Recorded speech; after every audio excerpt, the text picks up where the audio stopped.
Hello student. तो इस video में हम शुरू करेंगे रासायनिक अभिक्रिया का वेग या दर। ठीक है। रासायनिक अभिक्रिया का वेग या दर बिल्कुल फिजिक्स की तरह ही है, लेकिन थोड़ा सा यहाँ पे अलग होगा। और ध्यान रहे ये दो तरह का वेग होगा इसमें, एक होगा औसत वेग, एक होगा तात्क्षणिक वेग। तो पहला हम लोग देखेंगे औसत वेग। तो पहला देखेंगे हम लोग अभिक्रिया का औसत वेग। तो आप लोग वेग के बारे में जानते होंगे। वेग की हम जब भी बात करते हैं तो क्या होता है, फिजिक्स के अनुसार आप वेग में जानते हैं कि विस्थापन में परिवर्तन की दर को वेग कहते हैं। ये फिजिक्स का हो गया। लेकिन यहाँ पे तो होता क्या है कि अभिकारक से उत्पाद बनता है, पी प्रोडक्ट, रिएक्टेंट से उत्पाद बन रहा है। तो यहाँ पे हम विस्थापन की जगह पे हम इसकी सांद्रता लेते हैं। आर की क्या लेते हैं? सांद्रता। और पी का भी हम लोग सांद्रता ही लेंगे। सांद्रता क्या होता है? तो इसकी मात्रा। मान लीजिए हम NaCl पानी नमक है और इसको पानी में ले रहे हैं, तो और यहाँ पे कुछ भी उत्पाद बन रहा है, रस बन रहा है, चाहे कुछ भी, तो यहाँ पे इसका मात्रा कितना लिया गया इसमें। और जब भी हम सांद्रता की बात करते हैं तो जनरली हम लोग मोलरता को ही लेते हैं, यानी मैक्सिमम हम लोग मोलरता की ही बात करते हैं। इसको C से भी कभी कभी सूचित किया जाता है। ठीक।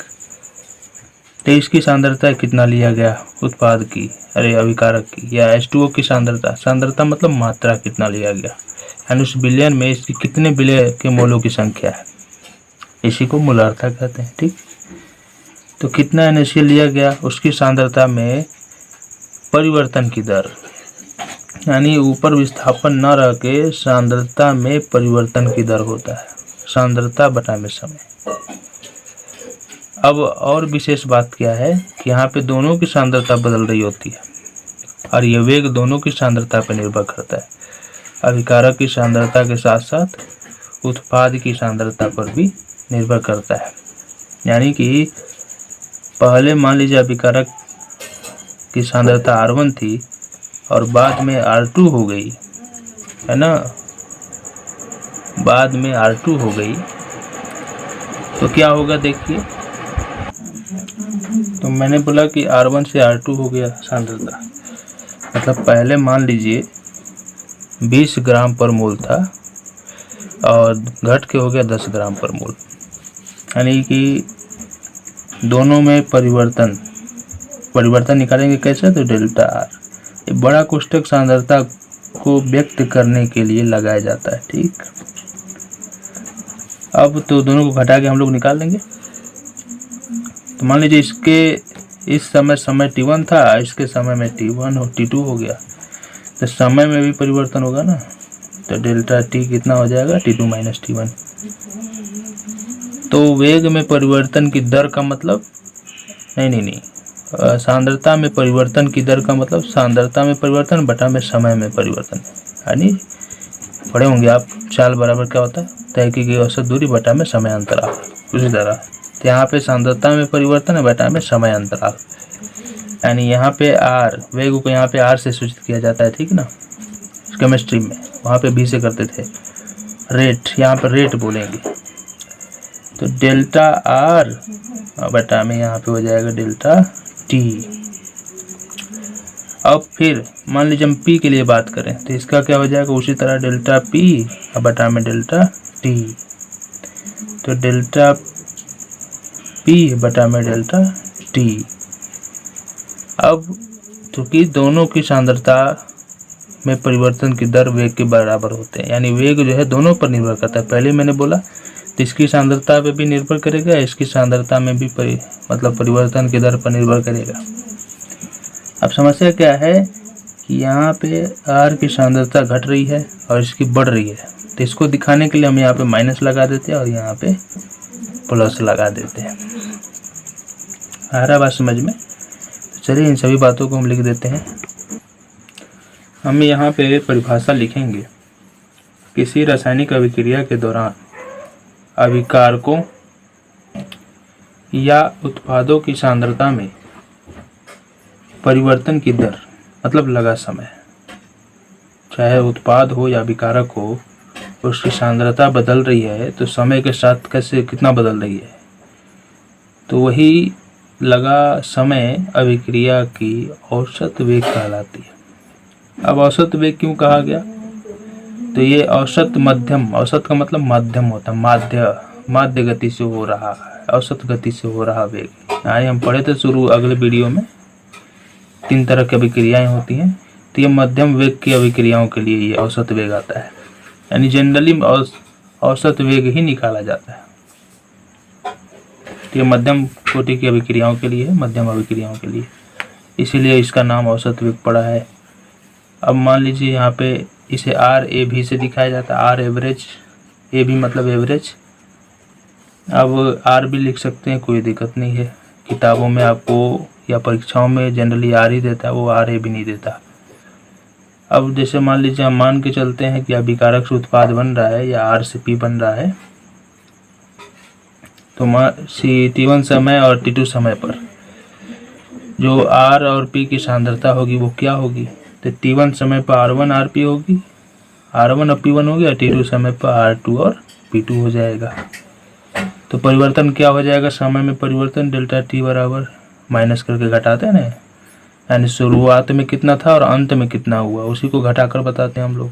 उसी तरह डेल्टा R कितना हो जाएगा, R2 माइनस R1, और डेल्टा P कितना हो जाएगा, डेल्टा कॉन्सेंट्रेशन P, यहाँ पे इसको आप कॉन्सेंट्रेशन पढ़ेंगे, ठीक। कॉन्सेंट्रेशन P कितना हो जाएगा, P2 माइनस P1। तो जिन सिंपल से हम जानते हैं कि वह औसत वेग बराबर होता है फिर सांद्रता में परिवर्तन की दर, तो इसके परिवर्तन बटा में समय, इसका परिवर्तन बटा में समय। माइनस क्यों आया, क्योंकि R का मात्रा घट रहा है, और प्लस यहाँ पे क्यों आया, क्योंकि पहले से ये बढ़ रहा है, इसीलिए प्लस आ रहा है। अब उदाहरण देख लेते हैं हम लोग। तो यहाँ पे अभिक्रिया दिया है, इसका हम लोग RAB निकालेंगे। RAB यहाँ पे लिखता हूँ, RAB कैसे लिखेंगे, तो ये दोनों अभिकारक हैं, ये वाला उत्पाद है, तो माइनस डेल्टा HG बटे डेल्टा T तो हमें अपने से लेना पड़ेगा, और क्योंकि T समय है तो इसका T ही होता है, लेकिन यहाँ पे अभिकारक HG है तो उसे ले लेंगे, बराबर दूसरा जो Cl2 है, डेल्टा Cl2, हाँ यहाँ पे कंसंट्रेशन लगाएंगे जरूर, ठीक, यहाँ पे ध्यान दें, इसको लगाना है, फिर बटा में डेल्टा T, क्योंकि ये भी अभिकारक है तो इसका भी सांद्रता घट रहा है, तो इसके आगे भी हम लोग माइनस ही लगाएंगे। फिर आ गया HgCl2, तो इसका क्या हो जाएगा, डेल्टा कंसंट्रेशन HgCl2 बटे डेल्टा T। अब चूंकि ये उत्पाद है तो बढ़ रहा है ना, तो प्लस लगा देंगे। आ रहा है समझ में। अब देखिए यहाँ पे तो सभी का स्टोइकियोमेट्रिक गुणांक समान था, यानी सभी के मोलों की संख्या समान थी, इसलिए डायरेक्ट हमने इस तरह लिख दिया कि जब मोलों की संख्या अलग अलग होती है तब उस स्थिति में क्या करते हैं। देखिए क्या करते हैं, तो देखिए यहाँ पे कोई समीकरण में अगर अलग अलग कोफिशिएंट दे दे, इसको स्टोइकियोमेट्रिक गुणांक कहा जाता है, हाँ स्टोइकियोमेट्रिक गुणांक अलग अलग दे दे, तो इस स्थिति में रेट कैसे लिखते हैं। वहाँ पे तो सबका एक एक था, इसलिए हमने डायरेक्ट लिख दिया, लेकिन जब इस स्थिति में दे तो देखिए रेट कैसे लिखते हैं। तो पहले लिख लेते हैं तब बताएंगे क्यों लिखते हैं। तो हम पहला काम वही करते हैं, delta A concentration A by delta T, ठीक, और फिर से डेल्टा B बटा डेल्टा T और डेल्टा क्या C बटा में डेल्टा T। ये दोनों घट रहे हैं तो माइनस माइनस, ये पड़ रहा है तो प्लस। तो करते क्या है कि जो 2 है उसका भाग कर देते हैं 1/2, 1/3, 1/5। ये माइनस, ये माइनस, ये प्लस। तो 2 से भाग कर देते हैं, इसमें 3 से भाग कर देंगे, इधर 5 है तो 5 से भाग कर देंगे। वहाँ पे भी हम कहीं ना 1 से भाग कर रहे थे, 1 छिपा था, यानी 1/1, 1/1, 1/1, लेकिन उसको नहीं दिखाएगा क्योंकि सब एक ही था, 1 से कोई लेना देना नहीं होता। हाँ, ऐसा क्यों करते हैं? क्योंकि मोलों की संख्या अलग अलग है, तो अलग अलग मोल मिलके अलग अलग मोल बनाएंगे सी के। इसलिए हमें मोलों की संख्या समान रखना, ताकि वेग में परिवर्तन की दर, वेग नहीं, सांद्रता में जो परिवर्तन की दर है कैसे समान रहेगा? जब दोनों के मोलों की संख्या समान रहेगी, जब इसका भी मोलों की संख्या, इसका भी मोलों की संख्या और इसके भी मोलों की संख्या समान रहेगी, तभी तो परिवर्तन की दर बराबर आएगा तीनों का, जो RAV के बराबर होगा। यानी RAV में तीनों का बराबर होना चाहिए। तो तीनों को बराबर करने के लिए हम उनके मोलों की संख्या से भाग कर देते हैं। भाग कर देने से क्या होगा? वो मोल बैलेंस हो जाएगा सब। यानी 2 से भाग कर रहे हैं तो 2 खत्म, 1 मोल का हो गया। ये 3 से भाग कर रहे हैं तो 3 खत्म, 5 से भाग कर रहे हैं तो 5 खत्म। तो अब प्रश्न में होगा, मन में प्रश्न होगा कि यहाँ पे 2 से गुणा तब क्यों नहीं हुआ? भाग करने की बात हो रही है। तो भाई ये 2 पहले से एडजस्ट है इसकी सांद्रता में, है ना, इसकी सांद्रता में वो 2 छिपा है, हम 2 से भाग करके बैलेंस कर रहे हैं। आ रहा समझ में? इसकी सांद्रता में ही वो 2 और 3 छिपे हैं। ठीक, अब हमने लिख लिया इसका सांद्रता। कैसे लिखना है समझ गए आप लोग? जैसे मैं दिखाता हूँ मैं आपको। जैसे मैं ले लिया N2 3H2 N2 2NH3 ammonia बनता है। इसका हम लोग RAV कैसे लिखेंगे? तो यहाँ पे तो कुछ नहीं है तो उतार देते हैं, माइनस डेल्टा N2 की सांद्रता बटा में डेल्टा T प्लस नहीं minus 1/3 delta concentration H2 by delta T, और यहाँ पे प्लस 1/2 डेल्टा NH3 की सांद्रता बटा में डेल्टा T हो जाएगा। ठीक, T आपको दिया रहेगा और इसकी सांद्रता भी दिया रहेगा न्यूमेरिकल्स में, तो आप डायरेक्ट बना लेंगे। ठीक, अब देखिए हमने ये देख लिया उदाहरण। अब हम लोग आगे इसका मात्रक देखेंगे कि मात्रक क्या होता है। तो हेडिंग लगाते हैं हम लोग मात्रक। तो अभिक्रिया वेग की इकाई में हम लोग जानते हैं वेग बराबर क्या जानते हैं? सांद्रता है ऊपर, अब बटा में क्या चल रहा है? समय। तो मात्रक क्या हो जाएगा? सांद्रता समय इनवर्स। समय ऊपर जाएगा तो प्रति समय, हाँ, सांद्रता प्रति समय। तो ये भी कभी कभी देखने को मिल जाता है, लेकिन हम या करके R बराबर लिखते हैं। और जनरली मैंने पहले ही बोला था कि सांद्रता के बदले में ज़्यादातर लिया जाता है मोलरता, तो उसका मात्रक होता है मोल प्रति लीटर या मोल लीटर इनवर्स कहिए। अब बटा में समय का मात्रक होता है सेकंड इनवर्स, नहीं सेकंड होता है क्यों, और यहाँ पे तब मात्रक क्या हो जाएगा? Mole litre inverse second inverse. तो ये मात्रक हो गया हमारा यहाँ पे। इसलिए हम लोग वेग बराबर लिख देंगे, वेग R बराबर mole litre inverse second inverse. किसी भी द्रव या ठोस के लिए होता है मात्रक, लेकिन गैसों के लिए अलग होता है। तो गैसों के लिए देखते हैं हम लोग। गैसों के लिए जो वेग होता है उसके लिए हम सांद्रता का प्रयोग नहीं करते, बल्कि आंशिक दाब का प्रयोग करते हैं, वेपर प्रेशर। तो आपने पढ़ा भी होगा 11 क्लास में। मात्रक क्या हो जाएगा इसके लिए? R यहाँ पे हम लिखेंगे ATM बटा में सेकंड। ATM आंशिक दाब का मात्रक ATM लिया जाता है, एटमॉस्फेरिक प्रेशर। तो क्या हो जाएगा हमारा? ATM सेकंड इनवर्स, ये मात्रक हो जाएगा। यानी इसलिए यहाँ पे गैसों के लिए वेग बराबर क्या हो जाएगा? ATM second inverse. ठीक, तो ये हो गया दोनों क्लियर। अब दूसरा वेग हम लोग जानेंगे तात्क्षणिक वेग। ठीक, तो उसे हेडिंग लगाते हैं। तो अब हम लोग दूसरा वेग पढ़ेंगे तात्क्षणिक वेग। तात्क्षणिक वेग, तात्क्षणिक का मतलब तत्क्षण, तत्क्षण का मतलब तत्काल, तत्काल का मतलब कुछ ही क्षण में होने वाला, यानी सेकंड की हम बात करते हैं या पल, यानी वह अभिक्रियाएं या उस अभिक्रिया का वेग जो बहुत ही कुछ समय में हो जाता, कुछ सेकंड्स में, सेकंड से भी कम, मिली सेकंड्स में। अच्छा, यह वेग हम उस अभिक्रिया के लिए निकालते हैं जिसको हम लोग अति तीव्र अभिक्रिया कहते हैं, जिसके बारे में हमने पिछले वीडियो में पढ़ा है। तो हम बोलेंगे कि किसी क्षण पर अभिक्रिया का वेग ही तात्क्षणिक वेग कहलाता है, इंस्टेंटेनियस। परिभाषा लिखते हैं हम लोग। तो हम बोलेंगे किसी क्षण पर अभिक्रिया का तात्क्षणिक वेग, क्या बोल दिए, अभिक्रिया का वेग तात्क्षणिक वेग कहलाता है।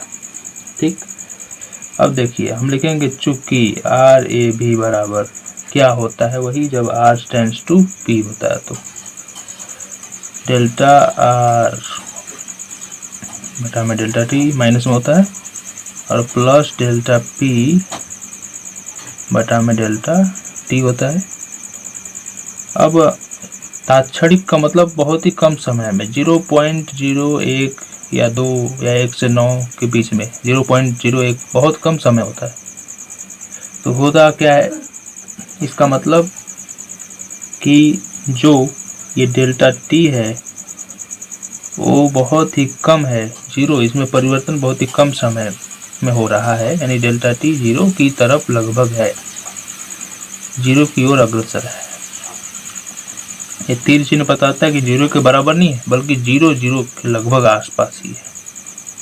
अच्छा, तब इस स्थिति में जो हम औसत वेग का R इंस्टेंटेनियस लिखेंगे वो क्या हो जाता है, बहुत कम समय अंतराल में परिवर्तन के लिए हम लोग D का इस्तेमाल करते हैं। तो D माइनस dR/dt बराबर प्लस dP/dt का इस्तेमाल करते हैं। D आपको याद होगा dy/dx, मैथमेटिक्स पढ़े होंगे तो, जो अवकलन को बताता है।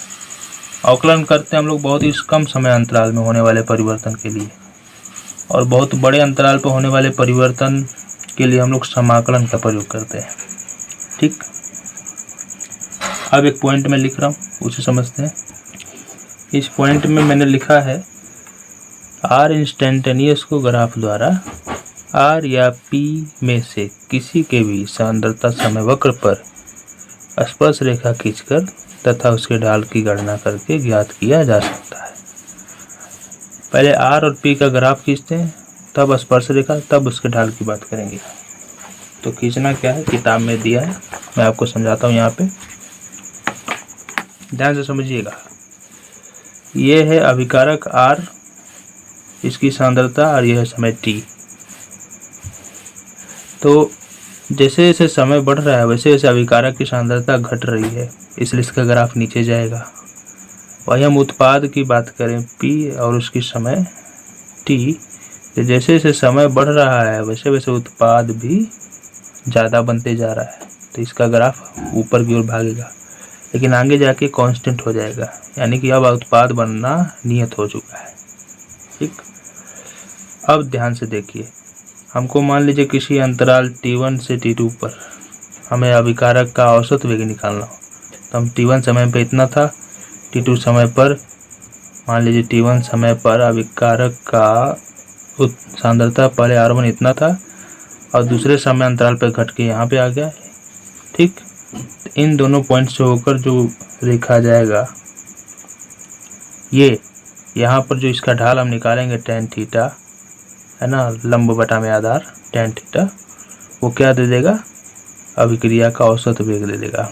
यानी यहाँ से यहाँ तक डेल्टा R है, यानी दोनों में परिवर्तन डेल्टा R है, यहाँ से यहाँ तक समय डेल्टा T है, तो ये वाला रेखा क्या देगा, कर्ण, यहाँ पे जो कर्ण आएगा वो R भी देगा, औसत वेग।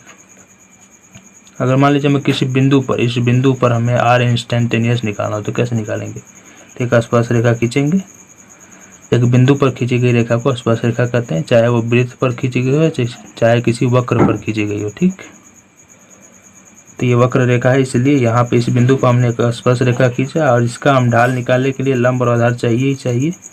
तो यहाँ पे जो tan थीटा होगा, इसका tan थीटा हो चाहे ना हो, ढाल हम कैसे निकालते हैं? तो लंब बटा आधार से ही ढाल निकालते हैं।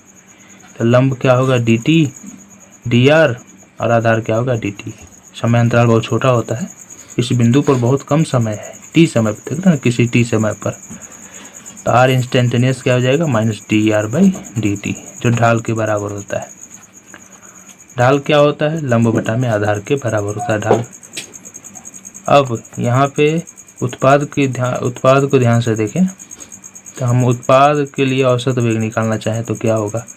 तो किसी t1 समय पर अब p1 था उत्पाद, दूसरे समय पर बढ़कर उत्पाद इतना हो गया p2।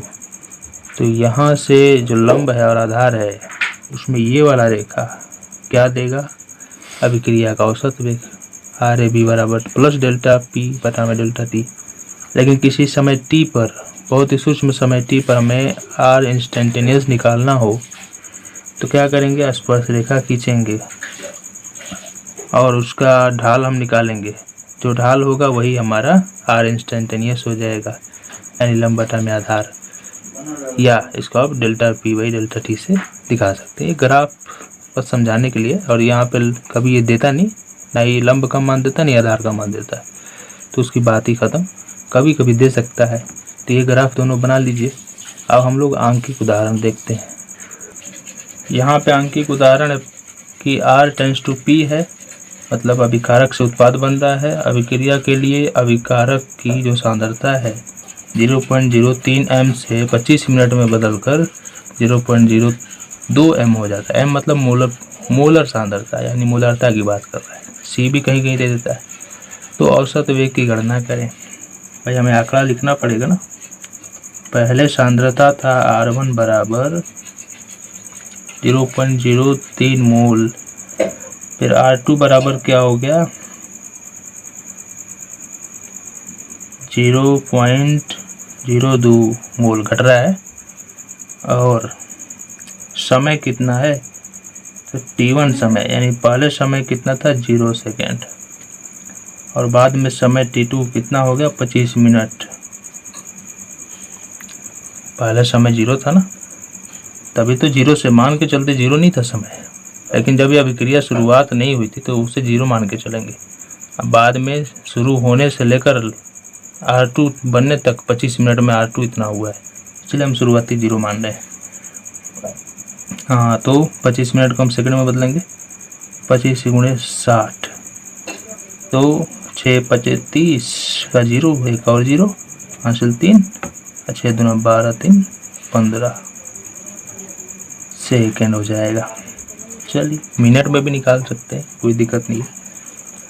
इसलिए अब हम लोग जानते हैं डेल्टा R डायरेक्ट निकाल लेते हैं। डेल्टा R बराबर क्या हो जाएगा? क्या करते हैं? R2 - R1 करते हैं। हाँ, R2 - R1 कीजिए, कितना आएगा? R2 का मान है 0.02, -R3 का मान है 0.03। घटाएंगे तो हमारा आ जाएगा, भाई कैसे घटेगा? तो यही वाला घटेगा, ये ज़्यादा है ना तो ये घटेगा, तो 0.01 आएगा और फिर माइनस में आएगा। चलिए डेल्टा t कितना आएगा? t2 - t1 करेंगे तो भाई t2 कितना है? 25 नहीं है, 1500 कर देते हैं, अच्छा रहेगा। 25 पे भी निकाल सकते हैं, 1500 -t1 0, तो हमारा आंसर हो जाएगा 1500। इसलिए RAB औसत वेग ही निकालना है। तो क्या होता है RAB बराबर माइनस डेल्टा R बटा में डेल्टा T, यानी माइनस पहले से रहता है, वो भले ही माइनस हमें आया, उससे कोई लेना देना नहीं। तो माइनस डेल्टा R का मान हमने निकाला -0.01 बटा में ये 1500। अभी सेकेंड इन्वर्स में आएगा, आगे हल करते हैं। ये हो जाएगा माइनस प्लस 0.01 और ये 1500, यानी कि अभिक्रिया का वेग सांद्रता में परिवर्तन माइनस में है, लेकिन जो वेग आएगा वो हमेशा धनात्मक ही आएगा। ठीक, अब पॉइंट हटाते हैं नीचे और भाग करते हैं हम डायरेक्ट। तो देखिए कितना होगा, या 25 से भी भाग कर सकते हैं तो मिनट में आएगा आंसर। यहाँ पे हमने क्या किया भाई, 1/15 कर लिया और ये पॉइंट हटाया तो नीचे डबल जीरो आएंगे ना, एक के बदले ये पॉइंट के बाद 2 जीरो, मतलब 2 संख्या हैं तो इसलिए मैंने ये वाला 100 और डबल जीरो और बढ़ा दिया। इसको हमने लिख दिया 10⁻⁻4, क्योंकि ये 10⁻4 है, ऊपर जाएगा तो -4। अभी इसमें भाग करेंगे तो 0.0667 आएगा। वैसे भी 15 × 4 = 90 होता है, भाग करके देख लीजिए। फिर पॉइंट को यहाँ पे लाएंगे तो ये घटेगा, तो -2 हुआ तो -6 हो गया, हमारा आंसर हो गया। ठीक, अब हम लोग अगले वीडियो में सांद्रता को प्रभावित करने वाले कारक देखेंगे। सांद्रता नहीं, वेग को प्रभावित करने वाले कारक। ठीक, तो मिलते हैं।